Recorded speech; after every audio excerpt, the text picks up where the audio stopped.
iDiskiTV powered by World Sports Betting. Welcome. Thank you very much for joining us. We've got uJunior Khanye taking a look at what's coming up this weekend. On Saturday, 7:30, Kaizer Chiefs, Baroka. And then at 9, a big one, CAF Champions League group stage match. Pitso no Pesitao. Bazabe Kobesana ke no Mangoba Mneti negenge yakhe ko Steve Kompela no Rulani Mukwena nabanye ke kwicala lama Sundowns Junior Khanye. Thank you very much for joining us, sir. The weekend for you, maybe let's start with Kaizer Chiefs versus Baroka. How do you feel about the weekend? Yes, sir. Bulise lengwenye 2 tracks. Treasy. Justice. Steezy. Mapakhaza ngatiphumile. Yabuza ngibani amapakhaza? Benedicto. Akutheni ngimapakhaza? Uyazi. Afethu kunjani keep on supporting iDiskiTV fighting no one we try to. Bamaze nguNapoleon. Mapakhaza. Little Napoleon. Mabangagugula kahle bazo-understand. Bazozwisisa ukuthi lengwenya wayi bathi umapakhazeni. Abantwana bayi7 so. Net It can happen ukuthi nawe ngumntana kaTso. Amen. Albo leli taku event ephethe. Orange. Yellow bone.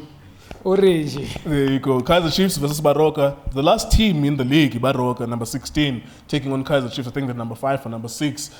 Both teams not doing well. What do you expect in that game? I'm shocked. Number 1, Kudego. Number 16. Kaizer Chiefs is number 5 or 6. 5 or 6. Something like 5 or 4. Yeah. Kona lapho ngibonile. And Baroka, it's about 16. Ngoba there's no different too much. Number 5 for Chiefs, and then Baroka is number 16. Kule performance lengibonile Kaizer Chiefs, now they came back. Kunguta was not convinced before even Bavala.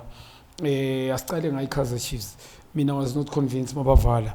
Bengina disbelief and ngibona ukuthi you will never ever rely ku 2 players and ngeke win ama game without in control of a game, especially midfield. Midfield, awudlali ngama midfield confident and control, create ama chances as supplier, and then how you wanna win games. Each and every game we approach very defensively.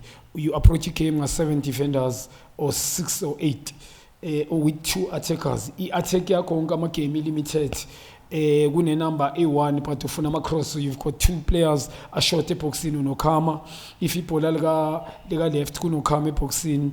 If you look right, kunaye mhlambe ukhama mhlamba joine ile play vela left, you'll never sometimes open it park. Those are short players. And in the middle unonange unoblom unalo mfana uNcobo ngikhuluma ngoNjabulo, and then there's no creativity. The other Ncobo lo mfana uNkosimpile on and off.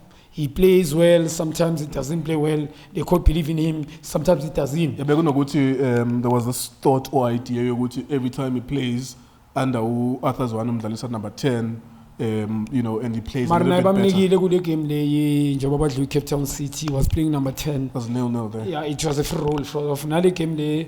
I think he TS Galaxy. Yeah, no, I think ungeninge sub lapho. Kule uqale ne game le yakaThinkla Cape Town City, but no impact that much. A sense of agency bammakhela uBlum emva kwakhe nonange, but him it doesn't link lama shot awathathile before season ivala, so lamfana you cannot rely on him. Remember the boy angeke urely kuye kwamanje, never. And Nkosi lo mfana uNkosi Ngiphile, it's been a while been there now. Yes, he's a good player, make no mistake. Compare ama player lapha midfield onke khona. That's what I'm saying. A lot of people are saying, or bana observation yokuthi he doesn't really play well under Baxter. But when Arthur's won, even CAF Champions League, even CAF Champions League under Arthur's won, not Dylan Shepherd, he was playing a much more prominent role. It could happen under OPEX to go to Mfuna more as a midfielder who helps out at the back. We need to be realistic and honest. The boy, you cannot rely on that boy. If you observe him, a very good player, yes, but to rely on him for now, not yet. But yes, it's better than those players. If say keeper coach simple. You cannot play under this coach. Good, and then under, yes, understandable in terms of our tactics. Yeah. Maybe probably, but now when you check him, Nangali came Cape Town City, we're gonna 2 defensive midfielders, and then Abimela support to I support to kick into in the park, but he was very lazy there. ukutholakala eboxini ama third man run okanye run behind i-defense beyangayenzi lonto nokusupport ibhola so iphinde iquestion and ayiqala kule game mina ngimbukelile ama game amaningi lomfana so unama games so you cannot ukuthi ube nama games leyo grand lo ubet going to Baroka yeah last game 4-0 against Sekhukhune and number 16 in the league. Well deserved for them. Good Baba Bambe 4. You cannot go for MTC players or South Africa Champions players. Yeah, you cannot go for that. A team that has been long with DSTV Premiership. I'm so sure good Gulonyagi how many years. Tali graduated, but you hardly see them bar more structured. Their team layer, you hardly see them announcing players like for mhlambe ngikhuluma ngama experienced players they need those players kuma position now I'm sure they're not surprised ukuzibona babaya ngoba one iBaroka when you check the inexperienced team yonke awubi sure ukuthi bodlala kanjani laba khona kusi surprise each and every season bada either ku number 2 from the bottom or 3 yeah I'm not surprised team yabo badlala ngama SAP players ABC Mutsipe players South Africa Champions players kuleko le league le as much as City yes is poor but experienced players ma compete wodwa it's a matter of ipengqono kwenye ngalelo langa but if you playing against inexperienced at all bazokushaya remember you playing with so many experienced players so it's a matter of energy nje labafana ebanqedayo you see they brought this coach lo cisho ba relegateisa ukhuluke Thobejane why bring him back what has he done previously he can help the team now clearly management kune problem so inzima kakhulu indaba yabo ama player aba inexperienced team yabo ina redeem team yabo they hardly score goals they concede laba khona yiko ngithi bangathuki team yabo ayikho balance so what do you expect then from tomorrow yeah bangayiqine baqinele Sundowns oh yeah that happens yeah problem ukuthi baqinele lezi Sundowns bashaya 4-0 5 days later babuya babanja isikhukhune pick up to Sekhukhune ngibonile kule game Justice Shong has played a big role ngibonile le thinking bengisatshela ichairman yakhe last izolo bengikhuluma naye ngifone le junior ngikhumbula ama uze office nami uze ngumashinini yo boy ungitshele ngo Justin ukuthi ngibe patient angibonile pick up to Justin iBaroka deserve ukuthola isibhaqo nguleko ngoba bengekho at all kule game in all angles so kule game bangayiqinela ngoba ngibabonile when they play big teams bana this thing ukuthi we're not stable in this team. We need to send our team ourselves individually. Nange Sundowns, they didn't play well, but energy. And they were defending very, very well as a team. But creating chances, they didn't do. So good game, yes, Uzo is making a good point, Magat, it can be a draw. Also, bangak surprise about Bambe 1-0. Ngoba, truly speaking, we need to be honest. Kaizer Chiefs whoever dlala namanga lungisa midfield.